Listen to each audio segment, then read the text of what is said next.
സിനിമകളുടെ ഡയലോഗ്സും സൈലൻസും പോലെ ശക്തമായ മറ്റൊരു ഭാഷയാണ് കളർ.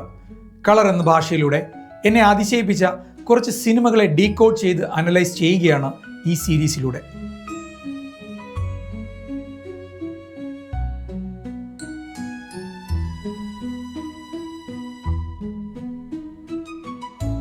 രണ്ടായിരത്തി 2001 റിലീസ് ചെയ്ത ഫ്രഞ്ച് സിനിമ അമേലി എങ്ങനെയാണ് നമ്മളെ പ്രതീക്ഷയുടെയും സന്തോഷത്തിൻ്റെയും അത്ഭുതത്തിൻ്റെയും ഒരു വിംസിക്കൽ വേൾഡിലേക്ക് കളേഴ്സ് ത്രൂ കൊണ്ടുപോകുന്നെന്ന് നോക്കാം.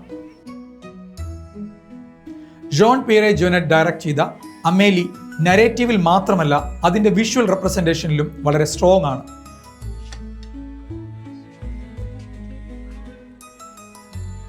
ഈ സിനിമയുടെ കളർ ടോൺ വളരെ കൺസിസ്റ്റൻ്റ് ആണ്, അതോടൊപ്പം ഇമോഷണലി ലോഡഡും ആണ്.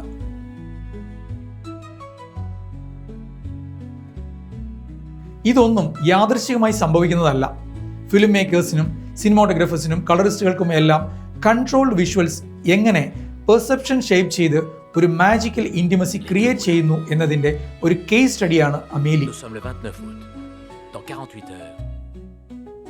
ടങ്സ്റ്റൺ ബാലൻസും ഫൈൻ ഗ്രെയിനും വാം ബയസുമുള്ള കൊഡാക് വിഷൻ 500T ഫിലിം സ്റ്റോക്കിലാണ് അമേലി ഷൂട്ട് ചെയ്തിരിക്കുന്നത്.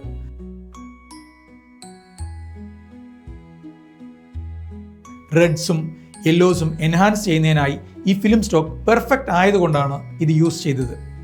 ഇതോടൊപ്പം തന്നെ ഈ ഫിലിമിൻ്റെ ലുക്ക് ഡിജിറ്റലി എൻഹാൻസ് ചെയ്തിട്ടുണ്ട്.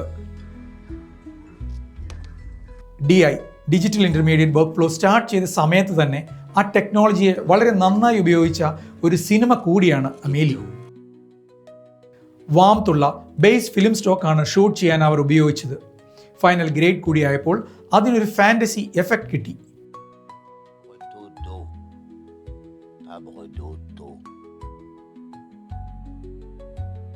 സോ എന്തുകൊണ്ടാണ് ഈ കളർ പാലറ്റ് അല്ലെങ്കിൽ കളർ പാറ്റേൺ ഇതിൽ യൂസ് ചെയ്തിരിക്കുന്നത്?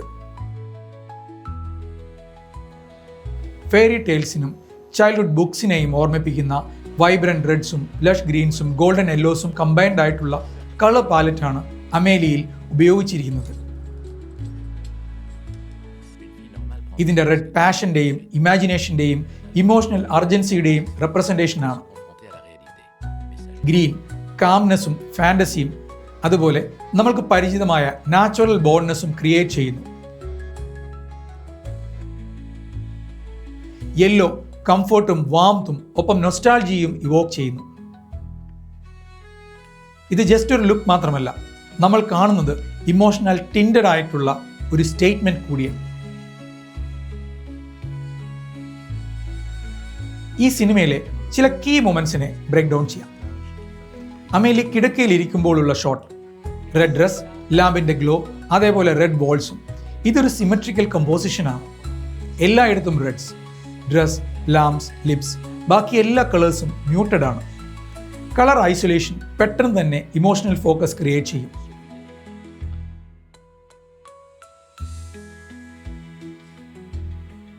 ഗ്രോസറി ഷോപ്പിലെ shot green tiles, vegetables, warm light. ഇവിടെ ഗ്രീൻ ആണ് ഡോമിനേറ്റ് ചെയ്യുന്നത്, പക്ഷെ ഒട്ടും ആർട്ടിഫിഷ്യലായി ഫീൽ ചെയ്യില്ല. ഇത് ഓർഗാനിക് എർത്തി ഗ്രീൻ ആണ്. ഇത്തരം സട്ടിൽ ടോൺസിൻ്റെ യൂസേജ് ആണ് ഈ സീൻസിന് ഒരു കാമിങ് ഗ്രൗണ്ടിങ് എഫക്റ്റും ഫാൻറ്റസിയും ക്രിയേറ്റ് ചെയ്യുന്നത്. ഈ കളർ സ്റ്റൈലിങ്ങും വാം ലൈറ്റിങ്ങും കാരണം ഒരു സാധാരണ ഷോപ്പ് ഒരു മാജിക്കൽ സ്റ്റേജായി മാറുന്നു.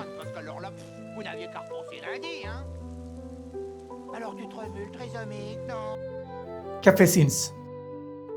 ഇതിൽ പോളിഷ് വുഡിലെ റിഫ്ലക്ഷനിൽ കാണുന്ന ക്യാൻഡിൽ ലൈറ്റും എൻറ്റയർ ഫ്രെയിമിനുള്ളിലേക്ക് പടർന്നു കിടക്കുന്ന ഗോൾഡൻ വാംത്തും ഓഡിയൻസിൻ്റെ പഴയ മെമ്മറി ട്രിഗർ ചെയ്യിക്കുന്ന കളർ കോമ്പിനേഷനാണ്.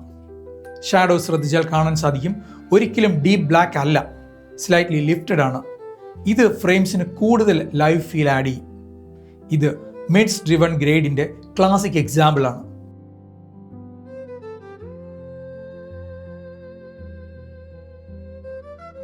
ബ്രൈറ്റ്നസ് അതുപോലെ ഹ്യൂവിൻ്റെ സട്ടിൽ മോഡുലേഷൻ കൊണ്ട് കോൺട്രാസ്റ്റ് കൺട്രോൾ ചെയ്യുകയാണ് ഇവിടെ. മാത്രമല്ല എക്സ്ട്രീം കോൺട്രാസ്റ്റ് ഒരിക്കലും ഇത്തരം സിനാരിയോയിൽ ഉപയോഗിക്കാറില്ല. ഈ സിനിമയിലുടനീളം റഗ്ബി റെഡ്സിൻ്റെയും മോസ് ഗ്രീൻസിൻ്റെയും ഗോൾഡൻ യെല്ലോസിൻ്റെയും സ്ട്രോങ്ലി കൺട്രോൾഡായ കളർ യൂസേജ് നമുക്ക് കാണാനാകും. എന്തുകൊണ്ടാണ് ഇത്തരത്തിലുള്ള കളർ യൂസേജ് വർക്കാകുന്നത്? ബിക്കോസ് നമ്മുടെ ഇമോഷണൽ ബ്രെയിൻ സ്വാഭാവികമായി ഈ കളേഴ്സിനെ ഡീപ്പ് റൂട്ടഡ് ഫീലിങ്സിലേക്ക് കണക്ട് ചെയ്യും. ഈ വ്യത്യസ്ത ഹ്യൂസ് എല്ലാം കൂടി വളരെ മനോഹരമായ സീൻസ് മാത്രമല്ല ക്രിയേറ്റ് ചെയ്യുന്നത്, അവ ശക്തമായ ഒരു ഇമോഷണൽ അണ്ടർ കറന്റ് കൂടി ജനറേറ്റ് ചെയ്യുന്നു. ഈ level of visual story telling high end gadgets ഉപയോഗിക്കുന്നത് കൊണ്ടല്ല നേടാൻ സാധിക്കുന്നത്. അത് ലട്സ് അല്ലെങ്കിൽ പ്ലഗിൻസ് കാരണമല്ല ലഭിക്കുന്നത്. ഇതിൻ്റെ കാരണം വിഷനാണ്. ഇതുപോലെ ഒരു ലുക്ക് നമ്മൾ കളർ കറക്ഷൻ മാത്രം ചെയ്ത് ഉണ്ടാക്കാനാവില്ല. ഇതുണ്ടാകുന്നത് പ്രീ പ്രൊഡക്ഷനിലെ ക്ലാരിറ്റി, ആർട്ട് ഡയറക്ഷനിലെ ഡെപ്ത്, കളേഴ്സിനെ സീരിയസ് ആയി കാണുന്ന സിനിമോട്ടോഗ്രഫി, അതോടൊപ്പം മനോഹരമായ കളർ ഗ്രേഡിങ്ങും കൂടി ചേരുമ്പോഴാണ്.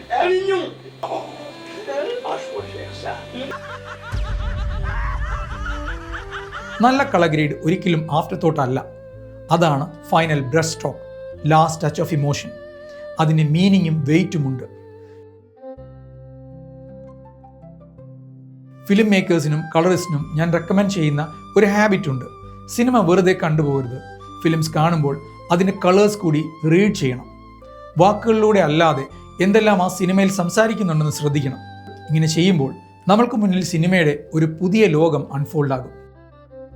ഷാഡോസും ഹൈലൈറ്റ്സും ഒബ്സർവ് ചെയ്യാൻ സാധിക്കും. പാലറ്റ് ഷിഫ്റ്റുകളും ഹ്യൂ മെറ്റഫോഴ്സുകളും അതേപോലെ ഹിഡൻ ഇമോഷണൽ ആർക്സുകളും എല്ലാം മനസ്സിലാക്കാൻ സാധിക്കും. ഈ എപ്പിസോഡ് ജസ്റ്റ് ഒരു ഗ്ലിംസ് മാത്രമാണ്. നിങ്ങൾ കാണുന്ന സിനിമകളിൽ കളേഴ്സിനെ ശ്രദ്ധിക്കാൻ തുടങ്ങിയാൽ കുറച്ച് സമയം കഴിയുമ്പോൾ ഓരോ സ്പെസിഫിക് ടോണിൻ്റെയും കളേഴ്സിൻ്റെയും ഷെയ്ഡ്സിൻ്റെയും ഫിലിം മേക്കേഴ്സ് ഉദ്ദേശിച്ച ട്രൂ ഇൻറ്റൻഷൻ എന്താണെന്ന് മനസ്സിലാക്കാൻ സാധിക്കും.